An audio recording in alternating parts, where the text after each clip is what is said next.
Hi everybody, this is Stephen Feuerstein, and I very much appreciate your taking your time out of your afternoon to share an hour or so with me. And I do apologize for anybody coming in late who might miss my fantastic opening remarks.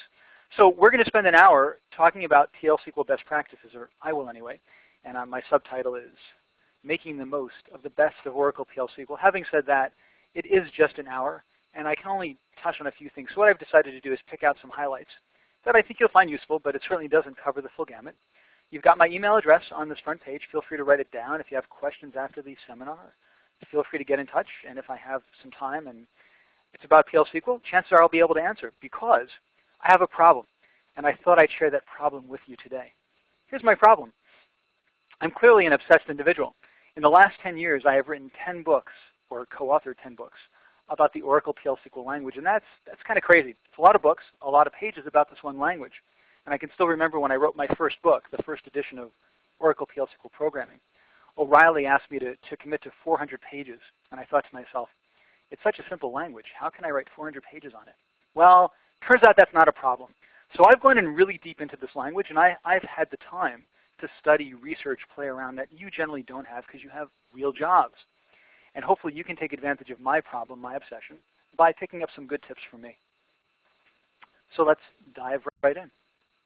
Oh, and by the way, before I forget, one of you attending this call will receive through a raffle that will take place after the phone call is over, a copy of my book, Oracle PL SQL Programming, 4th edition, by far the best version of all 4 of them. So that's one of your little rewards, hopefully for one of you, for attending today. Okay, so let's start out with high-level principles to guide our work. First of all, take care of the host body.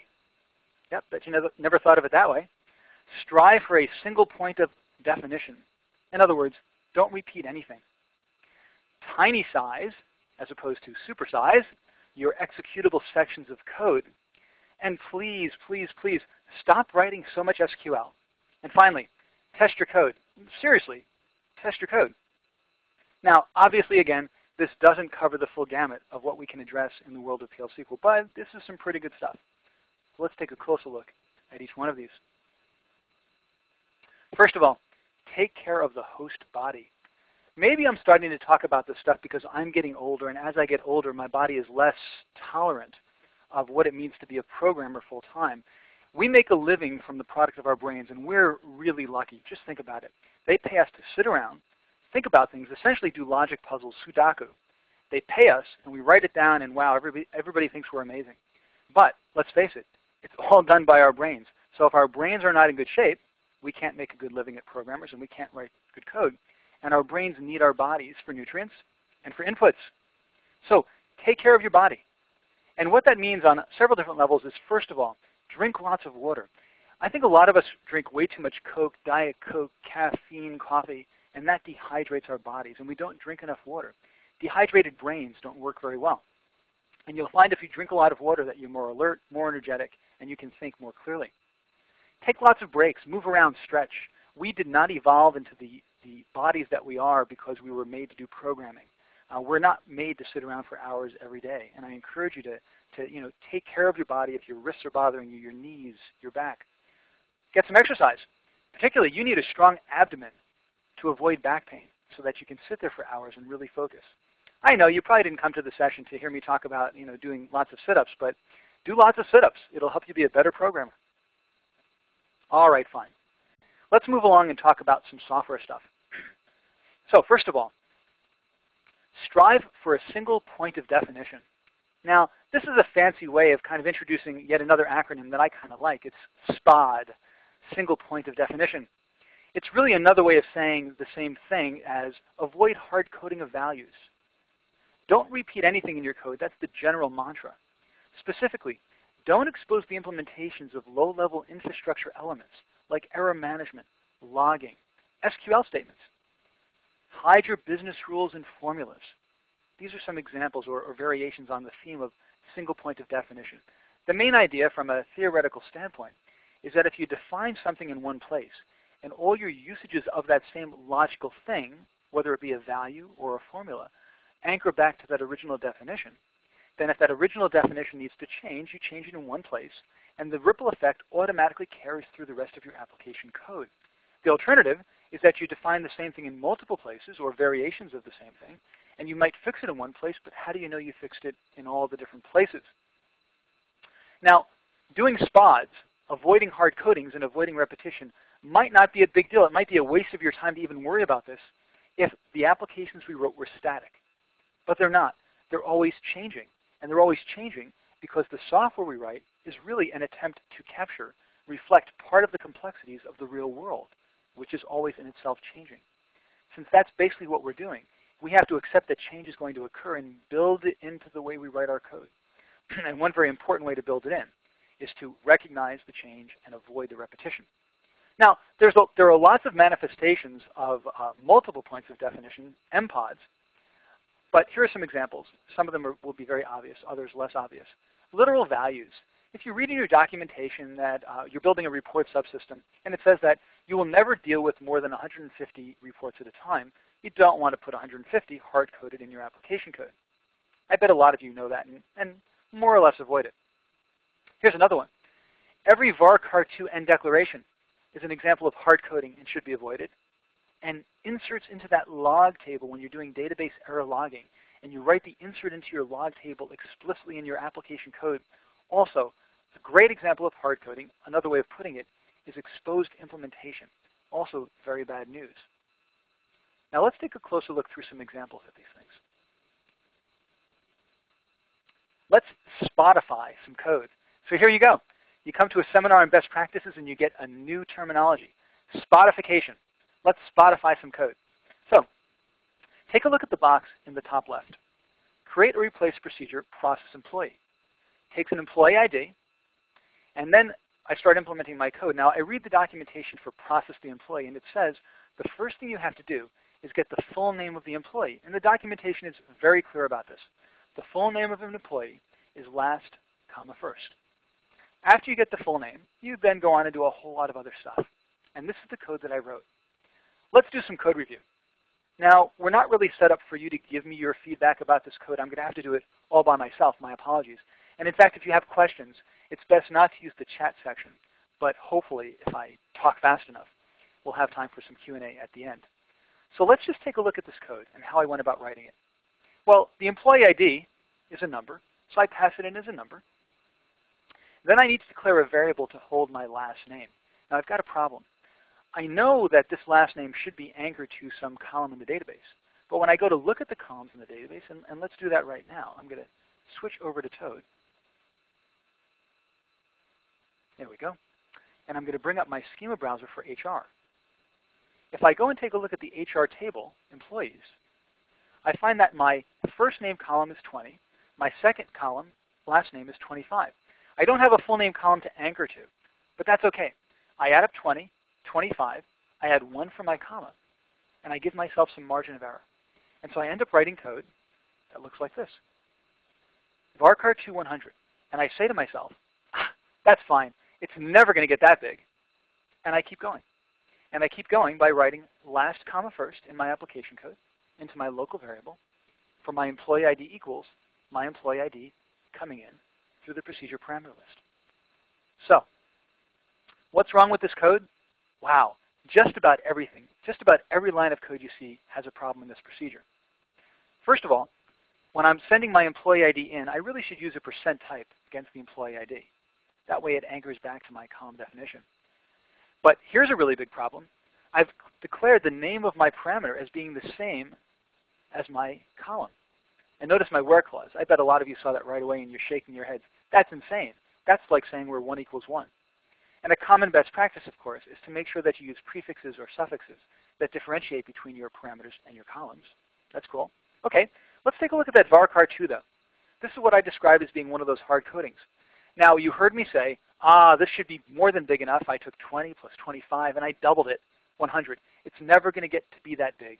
And hopefully a lot of you are saying to yourselves, no way. It could get that big. It could get bigger. And then I'll get a negative 6502 error, a value error exception. So here's the general rule of thumb. When you're writing your own code and you're listening to yourself think, or you're doing some code review with a friend of yours and they're telling you about why they wrote the code a certain way, if you ever hear the words never or always, and they don't occur in the following 2 sentences, it's never going to stay the same or it's always going to change, right? If never or always appears outside of those two sentences, then they are putting a bug in their code right there. To say that the string will never be bigger than 100 is just silly.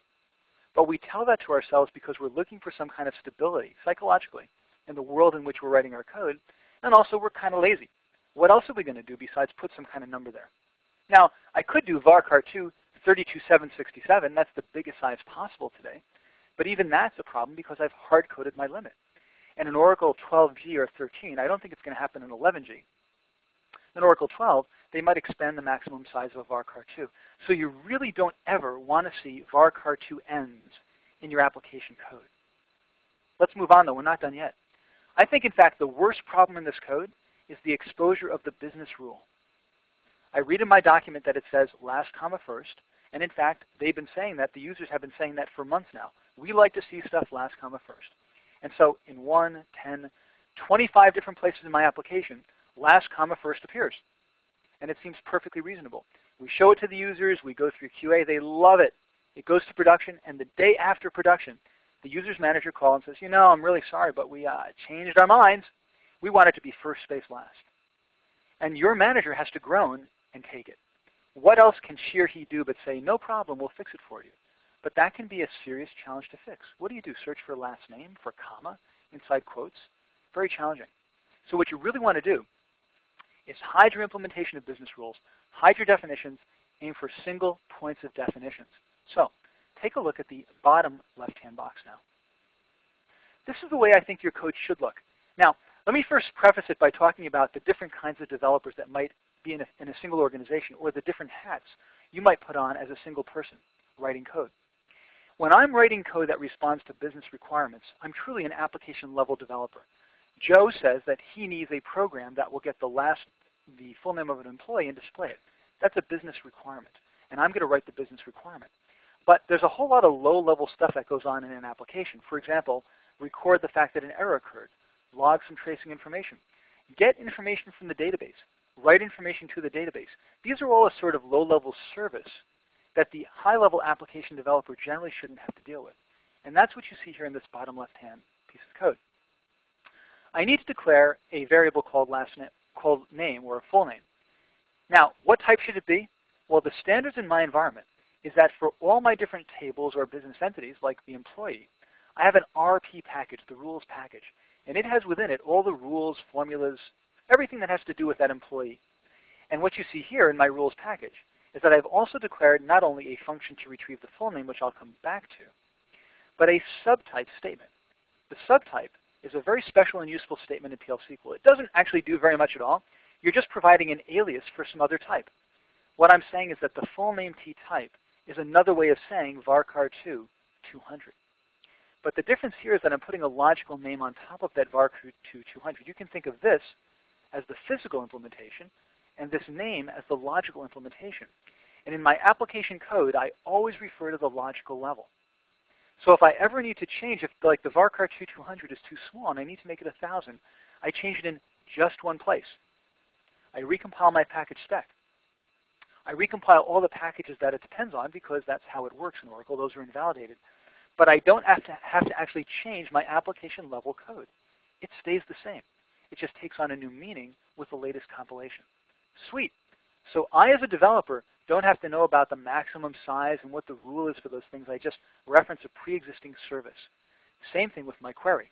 Rather than writing select last comma first into a local variable and forgetting, for example, probably to write a no data found and too many rows exception handlers, I simply call a function called full name, and it gets me the information. I pass it the employee ID, and it gets the information back that is needed. Now think about it. As an application developer, I know that I need to get the full name. But I no longer have to know what the rule is, what the formula is. I no longer have to worry about handling no data found or too many rows. The function does all of that for me. So it's a services-oriented architecture for PL SQL developers, and we can build it ourselves. So here's an example of some basic spatification. Start out with a hard-coded data type, an exposed implementation of my formula, the actual select statement itself, and all of that largely goes away and is replaced by high-level references to predefined elements. Good stuff. But there's more. Here's another example of spatification. error handling. Now, it's extremely important when you're writing high-quality code to make sure that you anticipate the kinds of errors that might occur and trap them and resolve them, or put in handlers for unexpected exceptions to record them so that the debuggers, the support team, can try to sort out what went wrong. And all too often, this is the kind of code that gets written. Let's see, I'm doing some work with a company ID, and if I don't get a company, if there's no company found for this ID, the documentation says, record the fact that this occurred. We had a missing company, but it's not that big a deal. Keep on going. If anything else goes wrong, record the fact that the error occurred and stop the program from continuing. And this is what I end up with. I happen to know that we log errors into this error log table. So I write all this insert statement, hard code all this information like the name of my program since I don't know where to get it. And I don't raise an exception because I am allowed to continue. When others occurs, I do my same, more or less, my same insert, and then re-raise the exception. Now, this code has an enormous number of different problems in it. But the biggest problem is the desire, the deep need by the programmer who wrote this code to believe that this will never need to change. Imagine seeing exception sections like this in hundreds of places in your code, an explicit insert statement into your log table. What if you upgrade to Oracle 10G, or when you do upgrade to Oracle 10G, and you discover this amazing new utility called DBMS utility format error backtrace? This utility will actually tell us the line number on which the error was originally raised. Really incredible, fantastic information. Now, if I wrote code like this, and then I found out about error backtrace, I would have to go to every single insert in my application and add a new column to my table invalidating all my code and adding a call for that function. That's total insanity. It's hard-coded, it's exposed, it's clunky, and it's redundant. Let's take a look at the Spotified version. What I've done now is replace my hard-coded, exposed implementations with calls to a predefined generic error handling package. And rather than write code saying, record the error by sending it into a table or a file, and then raise an exception by, to stop it, I simply choose the appropriate error handler by name. I want to record and then continue. And I pass in just the information I need. And in this case, I want to record and then stop. And I just describe the activity. I know I don't have to decide how to record it. I don't have to type all the names of the columns. And I don't decide how to stop the program. It's done by my low-level infrastructure standard. Now, this is the kind of standard approach that developers might actually use. Of course, if you're like me, you hate standards. You hate somebody telling you there's a better way to do it, and in fact, it's a standard, lowest common denominator way to do it, which is how we interpret it. I think the way you want to adopt standards in your organization is to use the carrot approach. Hey, Stephen, check out this package. It used to take me half an hour to write an exception section. Now I can do it in 2 minutes. This is great stuff. And before you know it, everybody in your organization is following standards. They love it, and they don't even realize it. And don't tell them, because once they know it's the standard, they'll probably stop doing it. But the bottom line, again, is that you're hiding all of this repetition, you're hiding all the hard-coded logic, and replacing them with high-level calls. Now, later on in this talk, and at the very end of the slide, I'm going to show you some links to resources.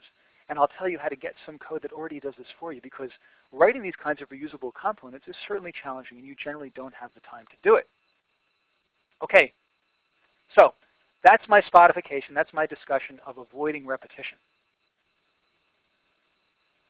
Let's move on to my next topic, tiny size your executable sections. Now, if you're anything like me, over the years, you've done more than your share of write enormous blobs of spaghetti code. Procedures, packages, functions that have hundreds of lines, thousands of lines in the executable section. And I'm sure you know that if you try to look at this code, you wrote it. If you try to look at this code 3 months later, it's virtually impossible to understand and maintain and debug. And you end up with a lot of code redundancy as well, because the code is just spread out over so much territory, you can't even keep track of what you did. That is a pathway to total misery. Maybe not misery for you, maybe for the next generation of programmers. And the way I think you should think about this, especially if you're young or relatively middle-aged and have young children, is that one of you probably has a child who will grow up to be a programmer, maybe many of you.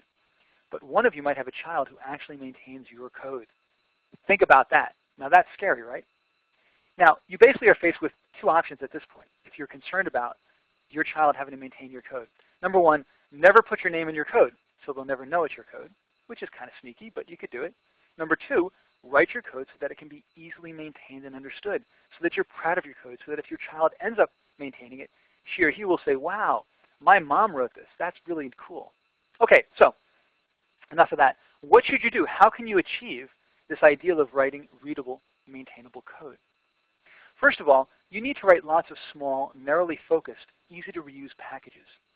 Don't write a procedure that has hundreds of lines of code in it, or one package with 5 programs that has all the logic in your application. You should have a separate package for error management, a separate package for string utilities, for date utilities, for application-specific formulas. The more of these you have with very clearly defined names that focus on just 1 or 2 specific tasks, the easier it is to reuse that code and to identify the code and find it. But second of all, and what I want to focus on now, is that inside a given program, you might have a lot of complexity to deal with, and it's hard to deal with all that complexity. So what you want to do is use top-down design or stepwise refinement combined with all of your packages to achieve a very high level of modularity and small executable sections. And another key aspect of this, though I don't think I'll show you an example today, is to hide your complex expressions behind constants and variables. In other words, instead of writing a statement that says if A or B or C and B or C or D in this big complex multi-line statement, assign some of those sub-elements to variables, and then you can write simpler structures. But what I want to focus on mostly today is the tiny sizing of your executable sections. Because in the process of writing code the way I'm about to show you, you can actually get rid of most of your bugs before you write them. And that is really nice. Now again, as I mentioned, we can deal with a lot of complexity. We're trained to do that. Others actually can't, at least in the abstract sense of juggling stuff in your head. But still, it's easy to run out of gas. If you're told to write an order entry system, you know it's going to be an enormous task. You don't just start writing the programs from line 1 through line 25,000. What you do is break up that complicated task into multiple subtasks that are more manageable. I'd like to give you an example of this. Suppose that I'm on a team that's writing a call support system. So people call in with problems, and we either answer directly or we put them in a queue to get back to them. My manager comes in Monday morning and drops 50 pages of documentation on the table and says, Stephen, it's your job to write the assigned workload procedure. And it's pretty scary looking at 50 pages of documentation and thinking, wow, hopefully the users got it right. Fortunately, the first page is an executive summary. And I'll read the executive summary to you. It's right here on the page. For every employee in the department that was passed in, if the caseload for that employee is less than the average caseload for that department, in other words, if this person is relatively speaking underutilized, assign the next open case to that employee and schedule the next appointment for that case. I could literally read to you the executive summary because I translated it from English or whatever the original language was into valid PL/SQL code. And I did that by using modules, named program units, but several different kinds. Let's take a closer look. Now, when I read the documentation, the summary, and it asked for things like the caseload of an employee or the average caseload of a department, I happen to know about this analysis package. It already exists. Maybe I wrote it. Maybe it's a common part of the toolbox. So I was able to invoke these reusable modules directly in my executable section. Great. However, a lot of other stuff in this program logic is way too specific. For example, I have to assign the next open case.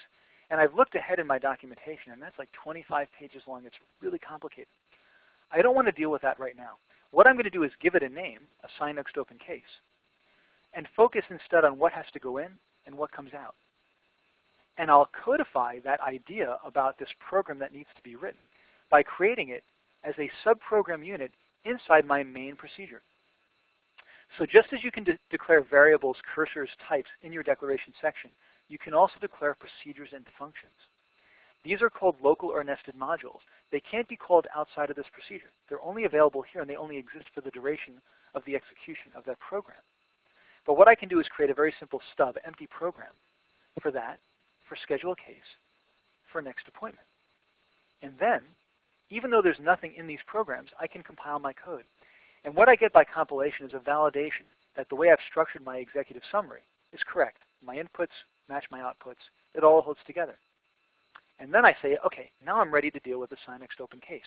And I open up this procedure, and I go to its executive summary, and I've got another 5, 10, 20 lines of code that neatly captures the overall logic at that level of detail. And then inside procedure next open case, I might create another nested procedure, and within that one, another nested function. It can go 4, 5, 10 levels deep if you so chose. I've usually gone about 4 or 5 levels deep, and that's kind of enough. Um, but by taking this approach of keeping your executable sections really small and deferring the details, the complexity, to a lower level, in other words, only until you actually need to address that level of complexity, the result is that at any level down, the code is transparently easy to understand. And also, as I said, as you write this code, you're going to get rid of the bugs before you can possibly write them, because how do you fit a bug into logic that looks like this? You're simply describing the requirements, and it just can't happen. The chance of a bug just goes way down. Your code is much easier to read and understand. Now, there's no question that having a tool like Toad makes a big difference when you're working with tools like this. Toad has something called the Program Navigator. Let's hop over to it. I know, hop over to Toad. I keep saying that, but I don't mean to make it as a joke. And let's pull up one package that I find to be a good example of showcasing the Program Navigator. I'll go out to my demonstration directory. In fact, I'll tell you where you can get all of these files that I'm running today at the end of the class. This is a pretty big package, several thousand lines long. Here's the Program Navigator on the left-hand side. And it lets me look at all the individual programs in my package, but also I can drill down into my packages. Notice there's a nested program. It has a nested program and another nested program after that. So here's an example of 5 levels of nesting. Without something like Program Navigator, it would be very hard for me to move between my different programs. But with the Navigator, it's a dream. It's really easy to do. Okay. So keep your executable sections really small, no more than 50 lines, because at 50 lines, you're basically fitting out the full size of a page or a screen, and you really want to be able to capture the logical sense of your program at a glance. Moving on, stop writing so much SQL. Here's my feeling. PL SQL makes it way too easy to write SQL. We take it totally for granted, and it is quite elegant and beautiful. If I need to write a select, I just write the select statement. I don't have to do any nonsense like JDBC, ODBC, any kind of layers. The problem, though, again, is that it's taken for granted, and as a result, there are usually no controls or guidelines regarding how and where SQL statements should be written. Now, that's really strange when you think about it, because if you're taking a rational approach to writing high-quality code, then it seems like you would step back and say, what are the parts of my application that are most likely to change, the most volatile? And then what I want to do is isolate those parts that are most likely to change so that the impact of the change is minimized or at least controlled. Taking that logic, look at SQL. SQL deals with the underlying data structures, both the content of the data and the structures, the columns, the foreign keys, the relationships. That's the basic representation of your business. And that is always changing. Plus, it's also the most compute-intensive part of your application. If you're looking at performance bottlenecks, it's usually happening in the SQL layer. So one would think that if we were following a rational approach, we would isolate all of the SQL statements in our application, make them really easy to maintain, to optimize, to find and fix, and certainly avoid repetition. Here's the thing. You need to think of SQL itself, getting data, putting data back in the database, as a kind of service. When you're writing application-level code responding to business requirements, you should not write SQL statements. And Java developers, .NET VB, they should never write SQL in their front-end application. Instead, you should, when you need to get data, call a function that gives you your data. When you need to change information in the database, you should call a procedure to make the change as necessary. This is called data encapsulation, and as a concept, it's been around for a long, long time, but it's never really caught a lot of attention or momentum inside the PL SQL community or even beyond. A lot of people do it, and they're uniformly very pleased with the results. So I wanted to talk a little bit about data encapsulation, really not go into much detail in terms of examples. It is a big topic in terms of best practices. But what I will do is show you how you can achieve comprehensive data encapsulation for absolutely free.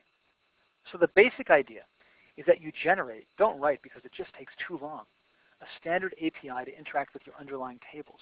Basically, the idea is that for every kind of insert or update or delete, you would write a procedure. For every kind of retrieval, not write, you would generate. For every kind of retrieval, get me one row. Get me all the rows in a table. Get me all the rows for a particular foreign key. You would then call a function to get that done.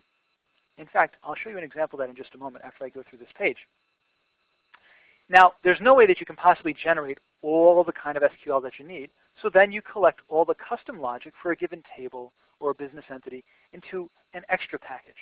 But you always make sure that there's only one implementation of a particular single statement, SQL statement, in your application. No repetition. And again, never, never let Java developers and .NET developers write SQL. It's bad news. They don't like the language. They think it's a dumb language. They don't know how to write it well. You should do it in PL SQL. So let me first of all break off and show you how I think you can do this. What I'm going to do now is connect to the schema that holds the back end of my unit testing utility, which I will show you in just a little bit later today. Let's connect to the back end. It's an Oracle back end with about 30 tables. And to speed the development of my unit testing tool, what I did was generate most of the PL SQL code that I use. So here are my list of tables. For example, QU assertion. If I look at my list of procs and draw down my packages, I have lots of packages. In fact, 3 or 4 usually per table. If I go to assertion, we can see that I have a query package, the QP package. And it has all the functions, or most of them, that I need to get one row, to get all rows, to get all the rows for a foreign key, to find out if a row exists, etc., etc., etc. This is all generated code according to a standard API. If I need to change my data, I have a change package. And it does inserts, updates, get the next primary key, change all the rows for a foreign key, delete all the rows for a foreign key. And again, I don't have to write any of this code. And better yet, I don't have to write the error handling logic that goes along with it. And for example, in most of my insert statements, I have something like 200 lines of error handling logic. It's amazing what you can do when you generate code. So that's how I've been using it, and it greatly accelerated my coding development. Now, I used to feel bad about talking to you about data encapsulation because the best way to do it was to buy a tool that I had written to help you get the job done. It was called QNexo, which stands for Quality In, Excellence Out. Quest acquired this technology from me a few months ago, and we've decided to release it as freeware. So starting this October, and there's going to be a big announcement as to where you can get this, but I can't quite tell you yet. We're going to rename it the Quest Code Gen Utility, and it will be available as freeware off of our website. In the meantime, however, you can go to qnxo.com and download and use the trial version of this product. It's actually not the trial version, it's the full production release. And you can literally start up this product. I'm not going to do it now, but start it up, point to a table and say, generate all these packages for me, and it does it for you. You don't have to do anything else. You can just start writing it, taking advantage of it. Now, whether you do it yourself, whether you generate these APIs or write the code yourself, it's just extremely important to stop writing so much SQL. Whoops, I went backwards. My apologies. So just to catch up there a little bit, I strongly encourage you to download this utility and try it out. Stop writing your SQL. Generate most of it, at least, for yourself. However, if you have to encapsulate by hand, at least keep in mind the following things. When returning multiple rows of data, for example, a Java program needs to get all the employees for a given department. They shouldn't write the code. You should write it for them. Think about passing back the information to a Java program or a non-PL SQL program via a cursor variable. If you're working PL SQL to PL SQL, pass the data back via a collection. When you're working with complex transformations of data, think about using table functions. And these are really interesting. Whoops, I'm sorry, my line drawing is going downhill quick. Table functions are functions you can call in the from clause of a query as if it were a relational table. Very cool stuff. And I think I can show you some of this just a little bit, but I'm going to run out of time, so at least I wanted to raise the point or point you in the direction of the feature set you should use. When you're doing single row queries, put them inside a function. And don't propagate the no data found exception. Basically trap it and usually return null, indicating that no row was found. And finally, whenever you're working with multiple rows of data, either pushing them to the database or getting them back out, use bulk collect and for all. These were introduced in Oracle 8i. They require the use of collections, which I'd mentioned before, and those are the PL SQL array structures. And these can improve the performance of your multi-row SQL on an order of magnitude or more. It's really quite remarkable what these things can do for you. So there's a lot built into PL SQL right now, both to help you improve the performance of your SQL and also hide the complexity of it and deliver it back to both PL SQL programs and non-PL SQL environments in a very coherent, simple fashion. But again, best of all, don't write it, generate it. Okay, moving along. I'm going to focus on my last topic, testing. Then we'll have some time for questions. And one of your questions could be, Stephen, tell me more about table functions. and then I'll go back there and do it. So code testing. My best practice was test your code. Seriously, I mean it, test your code. And the reason I say that is, look, we all know that we don't like to test our code, and we don't do it well enough. Why is that? Lots of reasons. First of all, mainly because writing software is an awful lot of fun. Testing, it's really hard work, so we kind of like to do the coding instead of the testing. But there are some very serious ramifications of bugs. First of all, it's been estimated, this is actually back in 2002, by the National Institute of Standards and Technology, that bugs, software bugs, cost the U.S. economy at least $60 billion every year. That's a lot of money being spent on fixing problems that we should have largely caught to begin with. We all know you can't possibly get rid of all the bugs in your code, but I'm sure you all know that you can get rid of a lot more than we do get rid of. And this is kind of embarrassing, really.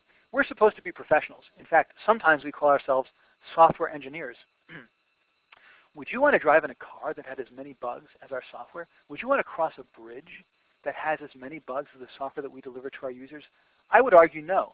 I would argue that you would stay home and you would walk whenever possible. So we should really take ourselves more seriously and give ourselves more credit and work harder at getting rid of bugs. Fine, you say. Fine, I'll get rid of bugs. But how can I test my code? It's hard. Managers don't give us the time. We haven't had good tools to use. And to a large extent, we don't even know where to begin. If I was your manager and I said to you, Stephen, Joe, Sally, I want you to test your code very thoroughly, would you even know how to go about writing a test script, where to put the results, how to record the results, how to see whether or not your test worked? It's really challenging stuff. Well, I'm here to help. What I'd like to do is, first of all, offer to you my 6 simple steps for unit testing happiness, and then show you how to implement those 6 simple steps with my latest obsession, a unit testing tool called the Quest Code Tester for Oracle. So, 6 simple steps to unit testing happiness. First of all, let me point out that out of these 6 steps, number 5, almost all the way at the bottom of the list, is write your code. Writing good code, writing best practice-driven code, is often a matter of deferred gratification. If you're anything like me, you're a hacker. You like to hack into code and write stuff and solve puzzles. That's great, but that doesn't necessarily produce good code. Really what you have to do is hold off a little bit and think things through. So here are the steps. Before you start writing anything, you need to make sure that you know what the required functionality is. Your users might have written up some documentation for you, but you need to really peruse those areas of functionality. Ask questions. Get the issues you have fully resolved before you start writing your code. Next, don't write your code. Think about the test cases. How will you know when your program is working? You think about it before you write your code, which I know sounds kind of odd, and I'll come back to it. Next, after you've thought about, well, these are the criteria by which I can determine that my program works, define just the header of the program, the name, the parameter list, the return value, not the implementation. Defer the implementation, compile it into your database as a stub program, and then build your test code. In other words, before you write your program, build your test code, which I know will sound upside down to you. Next, finally, write your program unit. And then we enter the standard cycle that I'm sure all of you are used to. We test our code and we discover that there are bugs. We use the source code debugger, of which Toad has a fine one, to isolate the lines of code that caused the bug. Fix those lines of code, do it again, do it again, do it again, do it again, until somebody tells you that your code is working. Those are the 6 basic steps. And then, every time you get a bug report, you should go back to step 2 and work it through your system again. Because if you got a bug, you actually found 2 bugs. One bug was in your code, the other bug was in your test cases. You didn't check for that bug. So fix your test cases to reproduce your bug, and then go ahead and fix it. Same thing with enhancement request. Add it to your test cases, and then implement it, and then test it. So 6 simple steps. Defer writing your code. Build your test code before you write your code. And this is an example or a manifestation of something called test-driven development, which is a really hot topic in the big software world out there. Test-driven development. Now, what I'd like to do is introduce Quest Code Tester as a mechanism for employing these 6 simple steps. Let me tell you a little bit about the code tester first. It's not yet production. It's brand new. We've been working on it for the last half year or so. It's currently in beta testing, and you can actually download and use the code right now, test it, and I'll show you the link for that very soon. We will be providing a special early release at Oracle Open World in October 2006, and it'll be available as a totally free, full-use product for at least the next 6 months or so. And then we'll be producing a commercial release in 2007, but there will still be a freeware version. It'll probably have some restrictions, but at least for the time being, you can start revolutionizing the way you test your code, and hopefully you'll agree when you see this. So what does Code Tester do for you? First of all, it provides screens through which you describe the test you want to run. Rather than writing the test code, you tell it, here's the kind of test I need. It generates the test code for you, runs the tests, and displays the results graphically on the screen. So let's apply this now, these 6 simple steps, to a simple function that I like to use as my example, which is between string. So what's the required functionality? Between string is a variant of substring.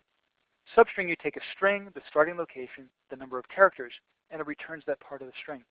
But often I have a situation where I have the string, the starting location, and the ending location, like the first comma and the second comma. And I need the string in between those two. Substring doesn't do that for me. So I wanted to do that kind of implementation. And I also want it to work as much as possible like substring. 0 should be treated as 1. I want to support negative starts and ends. I want to allow the user to specify whether or not to include the endpoint. Okay, let's actually follow this process through using Toad and Quest Code Tester. So first of all, I'm going to go to Toad, and I'm going to think about the general implementation that I want to pursue here. And I'm going to write just the header without the body. And I'm going to do that as follows. Don't worry, you're not going to watch me write code. That would take way too long and be full of too many bugs. Here's my first round implementation of between string. Pass in a string, start and end, inclusive. And it returns nothing. It just returns null. The reason I'm doing this is now I can make sure that my code actually does compile. And that's nice. I verified that my header is correct. And now I can build my test definition. Watch. I'm going to switch over to Quest Code Tester. Now what you see here is the dashboard. It's basically a console that gives me a high-level view of the state of my testing of my programs. And you can see I have 3 programs listed there in various colors. I'm not going to take the time to explain this right now. You can watch videos, tutorials that I've published off of the website. I'm going to click on the Add button to add a new test. I'll do it for between string. I press OK. And it takes me to what is called the test builder. And inside the test builder, I describe the tests, for example. And I'll just do a few of these. We don't have time for a whole lot of it. My normal usage says, well, let's put an A, B, C, D, E, F, G, go from 2 to 4, include my endpoints, and now I want to define my expected outcome. Now, generally speaking, when you're checking for the results of a program, you've got something that comes out of the program that was changed, and you have your control, what you expect. And you say, well, does the from program, change by program, equal my expected results? And that's exactly what you do here. Here's my change by program. It's my string, the return clause. I'm going to choose my operator, which is it equal to some other string? And the value of that string should be BCD from 2 to 4.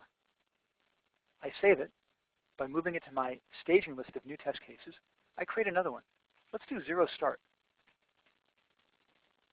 ABCD. Go from 0 to 3. And I want 0 to be treated as if it were 1, so I'm going to say equal to a string. And the value should be, let's see, ABC. And I'll do just one more because we're kind of short on time. Let's do negative start and end. I've got ABCD. Let's put a few more in there. Give me some room. And I want to go from -2 to -4. And in this case, let's see that -2 to -4 should be DEF. Great. So what I did was simply brainstorm my test cases. And you can do lots more. You can generate multiple test cases for various boundary conditions. But this is good. Let's do a save, close, then run. Comes back to my dashboard, implements the definition, generates my test code, runs my test, and here's my results viewer. And my results viewer says, sorry, Stephen, your test didn't work. And I can drill down and see where it worked and didn't work. And in fact, what it's showing me is that all of my test cases failed. And you know what? I'm really happy. Because if I got a lot of green smiley faces for a program that does absolutely nothing, remember, we haven't implemented anything yet, I'd be really sad. There'd be something wrong. So I have a program that compiles, that runs. I have a test definition in place. Now I can start to build my program. And when you have a tool like this in place and you're following the test-driven development methodology, your test cases become your to-do list.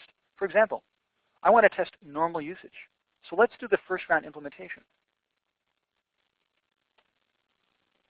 I'm going to hide my formula for substring, which is basically the number of characters is n minus star plus 1.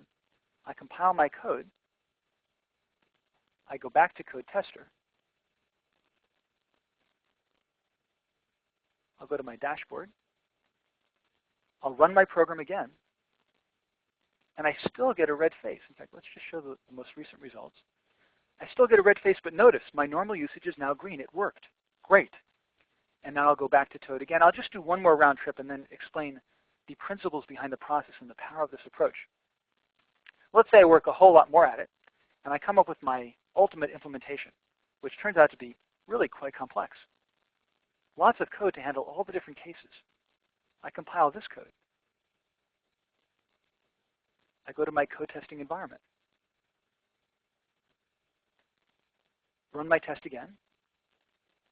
Ah, what a nice feeling. All green. My program now works according to my test definition. So let's just draw out some lessons from what I just showed you. First of all, I haven't shown you behind the scenes what's going on, and you don't really have to see, but in fact there's not a lot to it. I generate a PL SQL package that does all the testing for you. But notice, the user, me, the developer, didn't have to write a single line of code. It was all done for me. And you'll have to take my word right now, but you can download and try it. It handles very complex test definitions, not just between string functions, but check to see if a table has the right results in it, for example. Check to see whether a ref cursor, a cursor variable, matches the contents of a collection. Check the contents of a collection.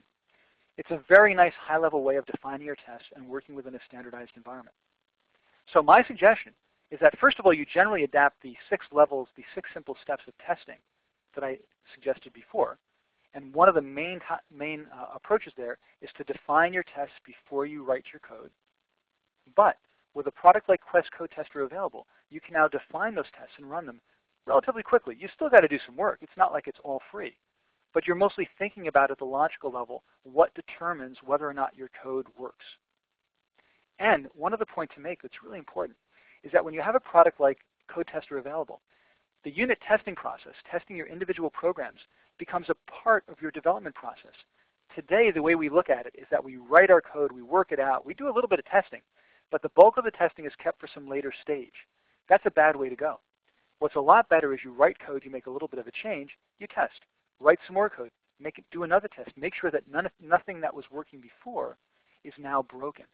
So the iterative development of your code, tightly integrated to testing, completely transforms both the productivity and quality of the code you write. And you'll suddenly find that testing is not separate from development. They are mirror images, the two sides of the same coin. Okay, just about done.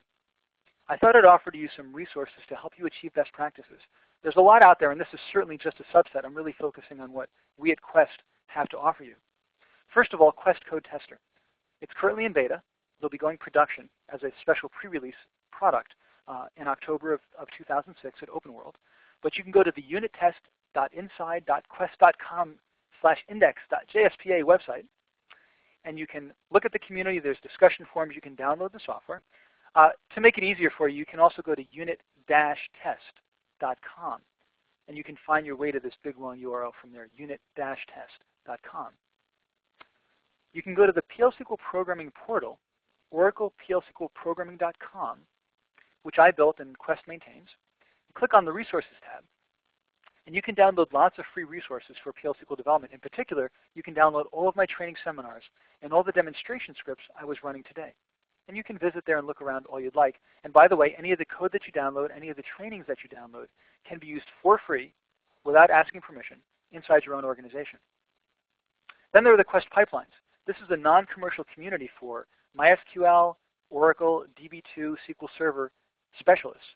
And you can go to the Oracle pipeline and download, for example, a library of PL SQL code called PL Vision, database analysis tools. There's an archive. There are discussion forums. Lots of great stuff.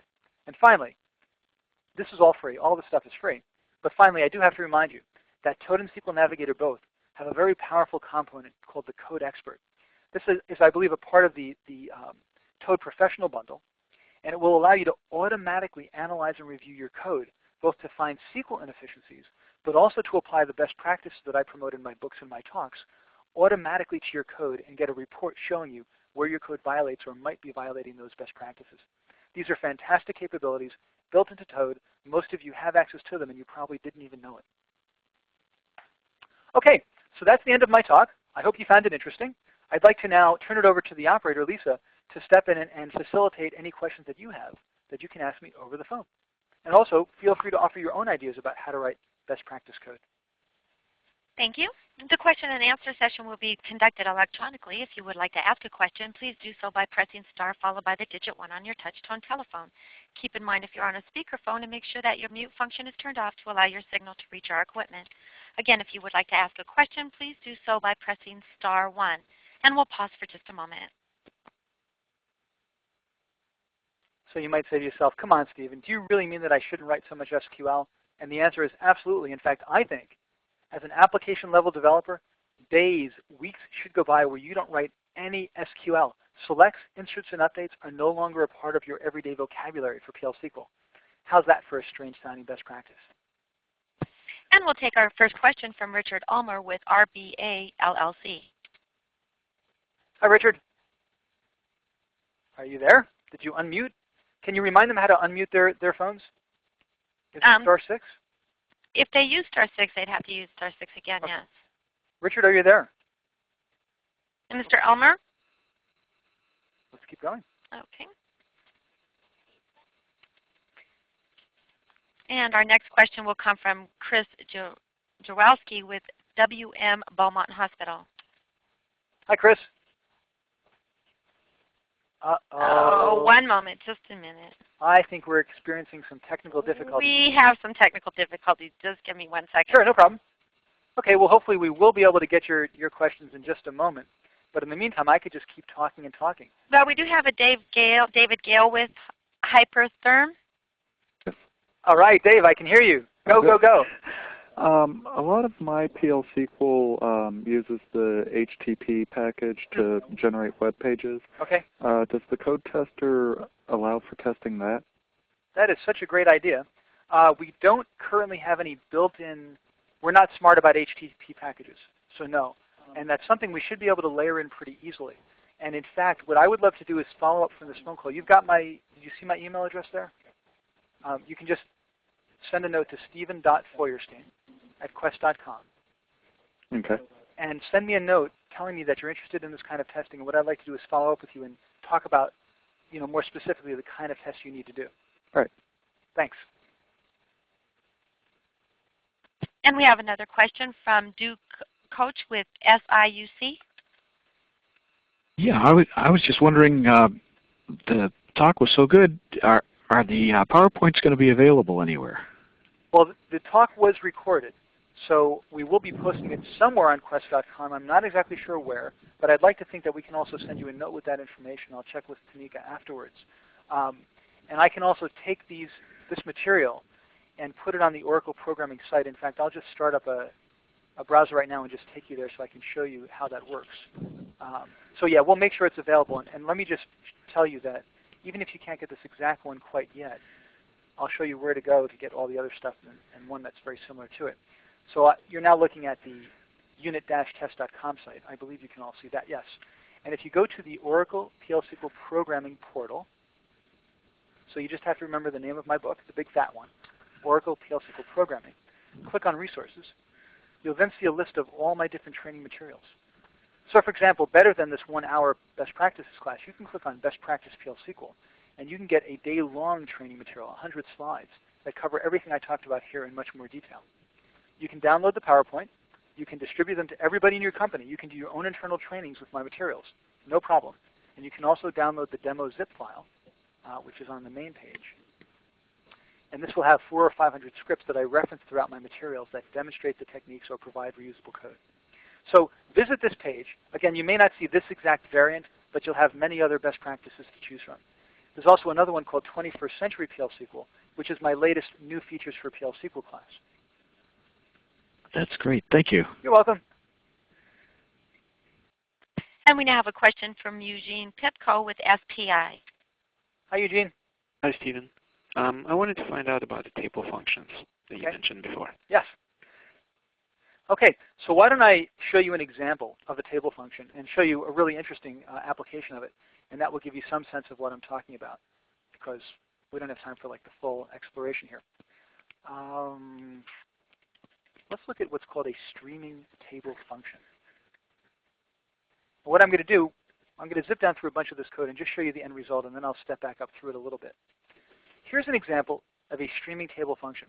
Now what I need to do generally is perform a data transformation. This is a very common operation in the world of data warehouse. I have a bunch of data in my stock table, and I need to convert it through a complex transformation into rows in the ticker table. Let's not even worry about the details of the transformation. It's something that requires a lot of heavy-duty PL SQL crunching. Here's how I can do it all inside a single SQL statement.